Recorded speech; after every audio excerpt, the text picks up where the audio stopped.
Le 10 février, je vous avais fait une vidéo pour vous présenter mon objectif 2023 et on va bientôt être à un mois de l'événement et je m'aperçois que je vous en ai toujours pas reparlé.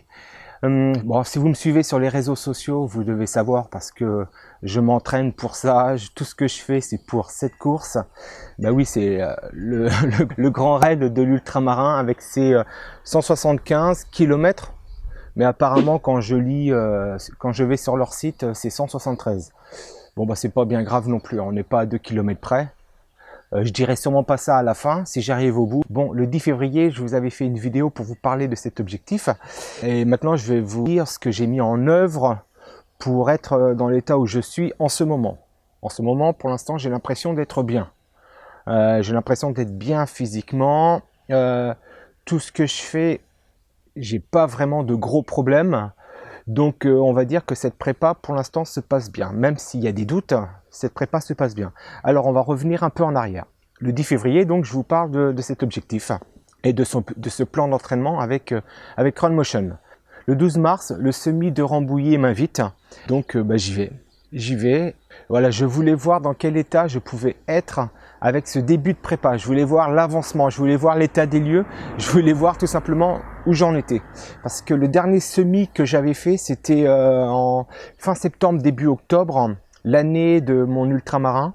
Et ça s'était super mal passé. J'avais fait 21 km en 2h45. J'avais eu des crampes. Bref, voilà, ça s'était super mal passé. Et là, bon, comme j'avais commencé, on va dire, ma prépa pour cet objectif 2023, j'avais commencé début janvier. Je me dis, mars, le 12 mars, je me dis là, voilà, je vais savoir où j'en suis.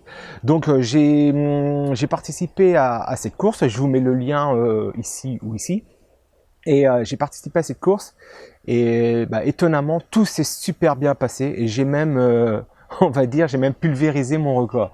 Ouais, je l'ai pas pulvérisé de 5 minutes, non, je l'ai pulvérisé de 30 minutes. J'ai mis 2h17 pour ce semi de Rambouillet.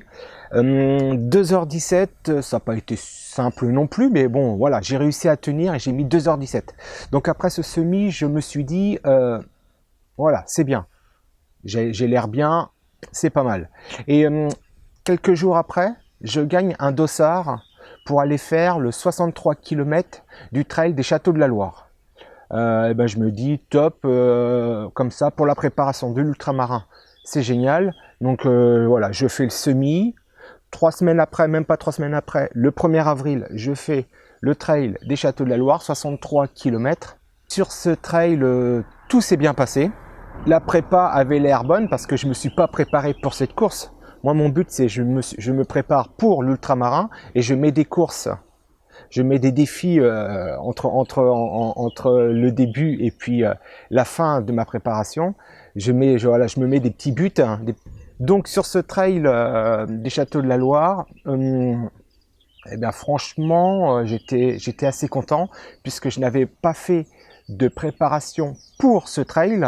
C'était juste, j'avais pris cette sortie pour une sortie longue, une sortie pour l'ultramarin, pour marcher, pour courir, pour faire de la rando-course. Et j'ai réussi à faire ces 63 km en un petit peu moins de 9 heures.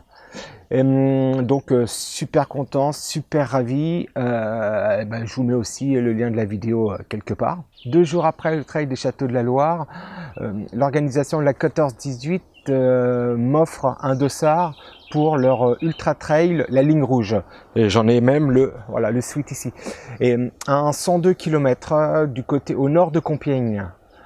Assez sur le papier pas facile parce que autant de dénivelé sur 100 bornes que sur tout l'ultramarin, sur les 175. Donc sur 100 bornes, attention, ne rigolez pas non plus, hein.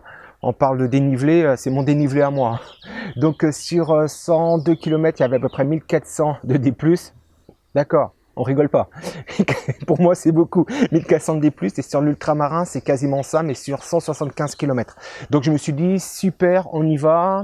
Sauf que cette course avait lieu 3 semaines après le trail des Châteaux de la Loire. 3 semaines, donc toujours pas de prépa. Voilà, j'ai toujours pas fait une préparation spécifique pour cette course. Mon dernier record sur un 100 km, c'était 18h50 et ça, c'était à l'ultramarin. Donc, je me suis dit, bon, on y va. Et puis, tu refais pareil, tu fais ce qui fonctionne. Rando course, tu essaies de courir, tu essaies de marcher, tu essaies de bien gérer. Tout ça, toujours dans l'objectif de me préparer pour le grand raid de l'ultramarin. Et donc, j'y vais. Grâce à ma femme, grâce à mon fils et puis mes enfants, j'ai réussi à aller au bout. Hein. Je vous mets le lien de la vidéo parce qu'on n'est pas là pour parler de mes courses, de toutes mes courses. Je vous mets le lien de la vidéo et sur cette course-là, j'ai encore une fois battu mon record sur un 100 bornes. J'ai fait cette distance en 16h50, attendez, j'ai marqué en 16h48. Et mon record était de 18h50 à l'ultramarin où c'est tout plat. Donc, je lui ai mis, on va dire, 2 heures. 2 heures, hein, on va dire, voilà. Je lui ai mis 2 heures sans préparation réelle pour ce 100 bornes. Donc, je suis assez satisfait de tout ça. J'ai l'impression que les kilomètres s'enchaînent et que ça se passe bien. J'ai l'impression d'être bien physiquement. Donc là, je suis en mode, en ce moment, je fais beaucoup, donc on est le 26 mai, je fais beaucoup de rando-course avec des sorties de 4-5 heures. Ça a l'air d'aller bien, même si tout seul, je commence à en avoir marre de faire mes sorties de 4 heures, 5 heures tout seul, parce que la prépa est longue quand même. Hein. On va dire que j'ai commencé début janvier avec ma première course, Larry Knight 41. Donc voilà, donc cette course, cette prépa commence à être un peu longue. Puis comme tout le monde, je pense, tous ceux qui préparent cette course, il y a des hauts, il y a des bas. Parfois je me dis mais comment je vais faire pour faire 175 km? Et après je me rattache à ce que j'ai fait. Donc je me dis j'ai réussi à faire les 100 km, les 103 km en 16h40. 16h48, voilà, précisément. Donc je me dis, j'ai réussi à faire les 100 bornes en 16h48 avec un terrain super difficile et avec de la boue, avec des chemins glissants, des montées comme ça. Non, peut-être pas, comme ça on va dire. Voilà, comme ça, avec de la boue. J'ai failli me casser la gueule plusieurs fois. J'ai beaucoup marché parce que c'était impossible de courir. Je crois qu'il y a un moment, on a dû faire avec Ludo, mon coéquipier du moment, on a dû faire 3 ou 4 km dans l'heure, pour vous dire. Donc ça veut dire, je pense que 3 km dans l'heure, voilà, connaissant un peu le parcours de l'ultramarin, je me dis que le terrain va pas être aussi difficile, même s'il pleut, même si, voilà, hein, même s'il flotte, ça va pas être non plus glissant comme c'était l'ultra trail, la ligne rouge. Donc voilà, donc je me dis que pour l'instant, ça va. Je fais toujours attention parce que je sais que la blessure peut vite arriver. Donc en ce moment, je teste plein de choses. Je teste des nouvelles chaussettes que je vous montrerai. C'est, vous savez, des chaussettes à orteils. Parce que j'ai des problèmes avec des ampoules. Et ça, c'est quelque chose qui est récurrent, on va dire, depuis 2 mois, 2-3 mois. Est-ce que vous savez pourquoi? Depuis 2-3 mois, j'ai pas changé de chaussures. J'ai pas changé de chaussettes spécialement. Et je commence à avoir des ampoules. J'ai des ampoules au bout des orteils. Alors apparemment, ça serait peut-être ma semelle qui bouge dans ma chaussure, mais avant je l'avais pas. Donc je sais pas du tout. Donc j'essaie de gérer ça. J'essaie de travailler sur l'alimentation. Ah, il y a un avion. Oh merde, il va m'emmerder cet avion. Bon, on va continuer quand même. Ah, faut que je vous raconte, hier à côté de chez moi, on est assez loin de l'aérodrome, à côté de chez moi, il y a un avion, il y a un planeur qui a atterri dans un champ. Le mec, il n'a pas dû calculer les bons vents et bref, il a atterri là tout près au milieu d'un champ. Donc il était là à côté de son avion et puis il téléphonait aux copains, je pense, pour qu'ils viennent le chercher. Bon bref, on n'est plus là-dessus, on va continuer sur la préparation de l'ultramarin, ouais. Donc voilà, donc je sais pas pourquoi j'ai ces ampoules, je les soigne parce que donc je me mets du strap. Hein. Quand je me mets du strap, j'ai plus de problème. Je me mets des compiles aussi, ça marche aussi sans problème. Voilà, mais j'aimerais essayer de faire ça, j'aimerais essayer de faire cette course le plus simplement, enfin compte pas non plus en me bandant partout. Et j'ai ça depuis 2 mois à peu près. Donc oh là là, il est là en train de faire des... Bon, alors on va... Donc cette préparation de l'ultramarin pour l'instant se passe super bien. J'ai des doutes, comme je vous l'ai dit. Ces doutes, j'arrive à les faire passer quand je réfléchis à ce que j'ai pu faire avant, et c'est ça qui est bien en fin de compte, parce que je me suis forcé, qu'il vente, qu'il pleuve, qu'il neige, je sors. Et ça, je pense que ça permet de travailler le mental, ça permet de se dire, quand on a des doutes, de se dire, bah voilà, on n'a pas fait tout ça, on n'a pas fait tout ça pour rien. Donc les doutes sont là, mais tout de suite, j'arrive à rebondir et à me dire, c'est bon, je vais y arriver. S'il n'y a pas de blessure, bien sûr, c'est bon, je vais y arriver. Parce que donc c'est pour ça que j'ai fait aussi ces courses-là. J'ai fait le trail des Châteaux de la Loire et même dessus, j'ai battu le record sur le marathon. Mon premier marathon officiel, j'avais fait les 42 km, je les avais fait en 6h15. Et là, sur un trail des Châteaux de la Loire, j'ai fait le marathon en 5h30. Donc voilà, je lui ai mis 45 minutes à ce marathon.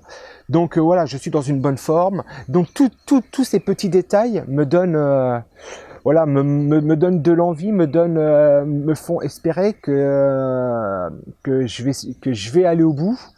Et c'est super bon ça pour avoir des ondes positives.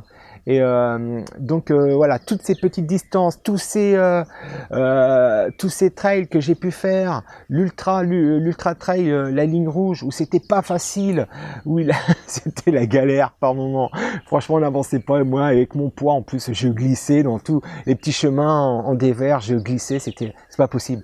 Et même avec ça, j'ai battu mon record sur le 100 bornes. Donc tout ça me laisse espérer que ça va bien se passer. Je vais continuer à être sérieux, je vais continuer à tester des choses.